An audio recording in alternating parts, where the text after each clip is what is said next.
Good morning! So yan, tayo naglakad-lakad at bumili ng organic egg kaso wala tayong nabili kasi nakalaki yung lagayan.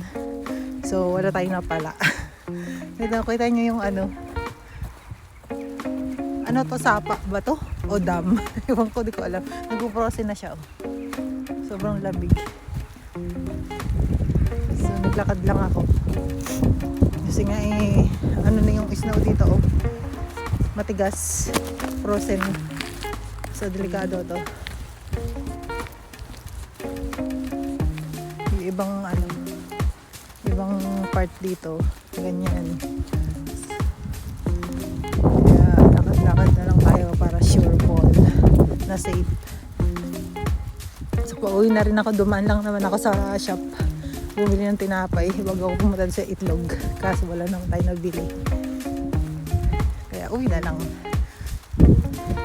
Naghanap lang naman ako ng croissant So minabili naman tayo. Pero hindi ako sure kung ano yun. Kung yung ham yun nabili ko. Daan nga tayo dito, baka mabili tayong kanais-nais. Kanais-nais. Huwag na lang para hindi tayo magpagastos. Huwag na lang, next time na lang. Kaya walang gastos. Ay, kailangan natin magtipid. Uwi na tayo. Ay, baka ako yung anak ko nahanap na rin ako. Nasarap din pala paminsan-minsan yung isa ka naglalakad. Ikaw lang. Walang batang maghuli.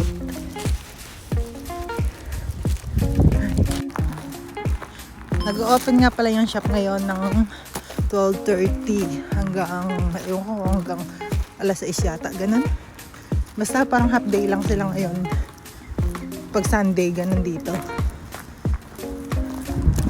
So, ayun, kaya napili tayo ng ating kailangan. Dapat na tayo sa bahay.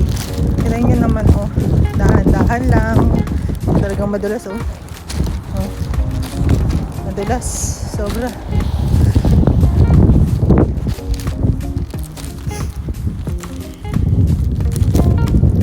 Ay, grabe sipon ko ay tulog. Sobrang lamig.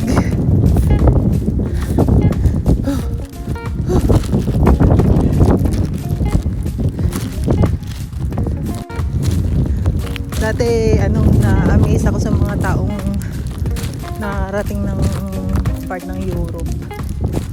Tapos dito pala ako papupuntahin ni Lord at dito rin ako magkakaanak. Akalain niyo yun. Ang galing talaga. So nakakatuwa lang din. Nakaka-proud sa sarili. Yung hamak na mahirap dyan. So, hindi naman kami talaga mayaman. Mahirap lang kami, yung pamilya ko. Mahirap. Related lang tayo sa angka ng mayaman. So, nandito na kami sa bahay. So, yun guys. Thank you for watching. Uwi na tayo. Bye. Be kind.